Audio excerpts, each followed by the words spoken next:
Hi friends, smart kitchen for യുയിലേക്ക് എല്ലാവർക്കും സ്വാഗതം. ഇന്നത്തെ റെസിപ്പി ഉണക്ക അയലയും തക്കാളിയും കൊണ്ടുള്ള ഒരു തേങ്ങ അരച്ച കറിയാണ്.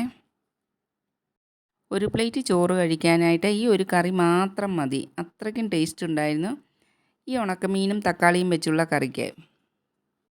ഞാൻ ഹസീന നാസർ. നിങ്ങൾക്ക് എൻ്റെ വീഡിയോ ഇഷ്ടപ്പെട്ടാൽ ഒന്ന് ലൈക്ക് ചെയ്യാൻ മറക്കരുത്. അതുപോലെ സബ്സ്ക്രൈബ് ചെയ്യാതെ കാണുന്ന കൂട്ടുകാരുണ്ടെങ്കിൽ ഒന്ന് സബ്സ്ക്രൈബ് ചെയ്ത് സപ്പോർട്ടും കൂടി ചെയ്യണേ. വളരെ രുചികരമായിട്ടുള്ള ഈ കറി എങ്ങനെയാണ് തയ്യാറാക്കുന്നത് നമുക്ക് നോക്കിയാലോ. കറിക്കായിട്ട് നല്ല 2 പഴുത്ത തക്കാളിയും ഒരു ഉണക്ക അയിലയുമാണ് എടുത്തിരിക്കുന്നത്. ഉച്ചയ്ക്ക് ഒരു നേരം മാത്രമേ ഞങ്ങൾ ചോറുണ്ണത്തുള്ളൂ. അതുകൊണ്ടാണ് കുറഞ്ഞ ക്വാണ്ടിറ്റിയിൽ കറി വെക്കുന്നത്. നിങ്ങൾ കൂടുതൽ പേരുണ്ടെങ്കിൽ അതിനനുസരിച്ച് തക്കാളിയും ഉണക്കമീനും എല്ലാം ചേർത്ത് കൊള്ളണേ. തക്കാളി 2 സ്ക്വയർ പീസായിട്ട് ഇതുപോലെ അരിഞ്ഞെടുത്തിട്ടുണ്ട്. മൺചട്ടിയിലാണ് ഞാൻ കറി വെക്കുന്നത്. അതിലേക്ക് 1/2 ടീസ്പൂൺ മഞ്ഞൾപ്പൊടിയും 1/2 ടീസ്പൂൺ എരിവുള്ള മുളക് പൊടിയും 2 പച്ചമുളക് കീറിയതും കൂടി ചേർത്ത് കൊടുക്കാം.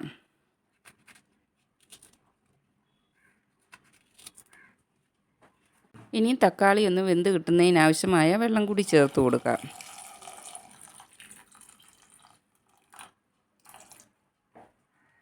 ഇനി തവികൊണ്ട് എല്ലാം ഒന്ന് ഇളക്കി കൊടുക്കാം. ഉപ്പ് ഇപ്പോൾ ചേർത്ത് കൊടുക്കുന്നില്ല. ഉണക്കമീൻ ആയതുകൊണ്ട് അത് ചേർത്ത് കൊടുത്ത ശേഷം ആവശ്യമെങ്കിൽ പിന്നീട് ചേർത്ത് കൊടുക്കാം. ഇനി ചട്ടി ഒന്ന് അടച്ചു വെക്കാം. ഒന്ന് നല്ലവണ്ണം തിളച്ച് വരുന്നിടം വരെ വേവിച്ചെടുക്കാം. ഈ സമയം കൊണ്ട് കറിയിലേക്ക് ചേർക്കാനായിട്ട് ഒരു അരപ്പ് റെഡിയാക്കാം. മിക്സിയുടെ ജാറിലേക്ക് 1 കപ്പ് തേങ്ങാപ്പീര ചിരവിയത് ചേർത്ത് കൊടുക്കാം. അരപ്പിനൊരു കളറ് കിട്ടുന്നതിന് വേണ്ടി 1/4 ടീസ്പൂൺ മഞ്ഞൾപ്പൊടിയും കൂടി ചേർത്ത് കൊടുക്കാം. ഇതിലേക്ക് 1/4 ടീസ്പൂൺ പെരിഞ്ജീരകവും, അതായത് വലിയ ജീരകം, ഒരു 10 മണി ഉലുവയും കൂടി ചേർത്ത് കൊടുക്കാം. കറിയിലേക്ക് താളിച്ച് ചേർക്കുമ്പോഴും ഉലുവ ചേർക്കുന്നുണ്ട്, അതുകൊണ്ട് കൂടുതൽ ചേർത്ത് കൊടുക്കണ്ട. ഇതിലേക്ക് കുറച്ച് വെള്ളം കൂടി ചേർത്ത് കൊടുത്ത് നല്ല ഫൈനായിട്ട് അരച്ചെടുത്തുകൊണ്ട് വരാം. അടപ്പ് മാറ്റി നോക്കാം. കറി ഇപ്പം നല്ലവണ്ണം തിളച്ച് വന്നിട്ടുണ്ട്. തവികൊണ്ട് കറിയെല്ലാം ഒന്ന് മിക്സാക്കി കൊടുക്കാം.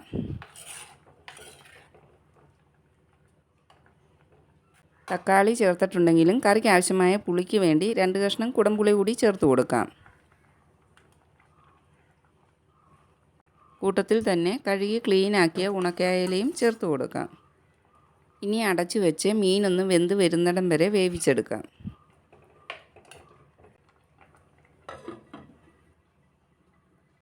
ഉണക്കമീൻ ചേർത്ത് കൊടുത്തിട്ട് 3-4 മിനിറ്റ് ആയിട്ടുണ്ട്. കറി നല്ലവണ്ണം തിളച്ച് ചാറെല്ലാം ഒന്ന് കുറുകി വന്നിട്ടുണ്ട്. ഇനി ഇതിലേക്ക് അരച്ച് വെച്ചിരിക്കുന്ന അരപ്പ് ചേർത്ത് കൊടുക്കാം. ജാറ് കഴുകിയ കുറച്ച് വെള്ളം കൂടി ഒഴിച്ചു കൊടുക്കാം. നിങ്ങൾക്ക് കറിക്ക് എത്ര ചാറ് വേണോ അതിനനുസരിച്ചുള്ള വെള്ളം ഈ സമയത്ത് ചേർത്ത് കൊടുക്കണേ. കറി നല്ലവണ്ണം ഒന്ന് മിക്സാക്കി കൊടുക്കാം. ഈ സമയത്ത് കറിയിലേക്ക് ആവശ്യമായ ഉപ്പുണ്ടോ എന്ന് നോക്കിയിട്ട് കുറവാണെങ്കിൽ ചേർത്ത് കൊടുക്കണേ. ഞാൻ നോക്കിയപ്പോൾ കുറച്ച് ഉപ്പ് കുറവുണ്ടായിരുന്നു. 1/2 ടീസ്പൂൺ ഉപ്പും കൂടി ചേർത്ത് കൊടുത്ത്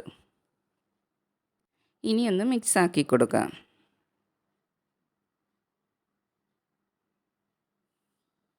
സ്റ്റൗവ് സിമ്മിൽ വെച്ചിട്ട് ചട്ടി കുറച്ച് തുറന്നിരിക്കുന്ന രീതിയിൽ അടച്ചു വെച്ചിട്ട് കറി ഒന്ന് തിളച്ച് വരാനായിട്ട് വെയിറ്റ് ചെയ്യാം.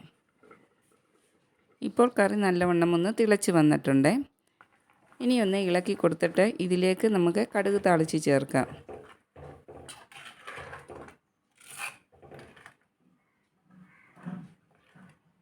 ഒരു കടായിലേക്ക് 2 ടീസ്പൂൺ വെളിച്ചെണ്ണ ചേർത്ത് കൊടുത്തിട്ടുണ്ട്. അതിലേക്ക് 1 ടീസ്പൂൺ കടുകിട്ട് പൊട്ടിയ ശേഷം 1/4 ടീസ്പൂൺ ഉലുവ ചേർത്ത് കൊടുക്കാം. കടുകും ഉലുവയും പൊട്ടി വന്നു കഴിയുമ്പോൾ അതിലേക്ക് 3-4 വെളുത്തുള്ളി ചെറുതായിട്ട് അരിഞ്ഞത് ചേർത്ത് കൊടുക്കാം. കൂട്ടത്തിൽ തന്നെ കുറച്ച് ചുവന്നുള്ളി അരിഞ്ഞതും 2 വറ്റൽമുളക് കഷ്ണങ്ങളാക്കിയതും കുറച്ച് കറിവേപ്പിലയും കൂടി ചേർത്ത് കൊടുക്കാം. ചെറിയ തീയിൽ വെച്ച് ഇതെല്ലാം ഒന്ന് മൂത്ത് വരുന്നിടം വരെ ഇളക്കി കൊടുക്കാം. ഉള്ളിയും മുളകും എല്ലാം ഇതുപോലെ മൂത്ത് വന്നു കഴിയുമ്പോൾ സ്റ്റൗ ഓഫ് ചെയ്ത് കൊടുത്ത ശേഷം അതിലേക്ക് 1/2 ടീസ്പൂൺ മുളക് പൊടി കൂടി ചേർത്ത് കൊടുക്കാം. മുളക് പൊടി ചേർത്ത് കരിഞ്ഞു പോകാതെ തന്നെ ഇളക്കി കൊടുത്ത ശേഷം ഇത് കറിയിലേക്ക് ചേർത്ത് കൊടുക്കാം.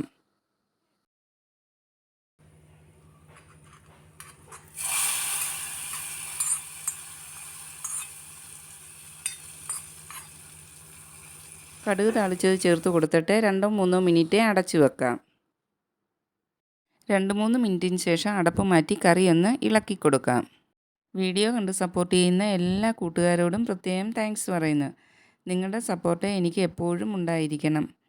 വീഡിയോ ഇഷ്ടപ്പെട്ടാൽ ഫ്രണ്ട്സിനും ഫാമിലിക്കും എല്ലാം ഒന്ന് ഷെയർ ചെയ്ത് കൊടുക്കുകയും സബ്സ്ക്രൈബ് ചെയ്യാതെ കാണുന്ന കൂട്ടുകാരുണ്ടെങ്കിൽ ഒന്ന് സബ്സ്ക്രൈബ് ചെയ്ത് സപ്പോർട്ടും കൂടി ചെയ്യണേ.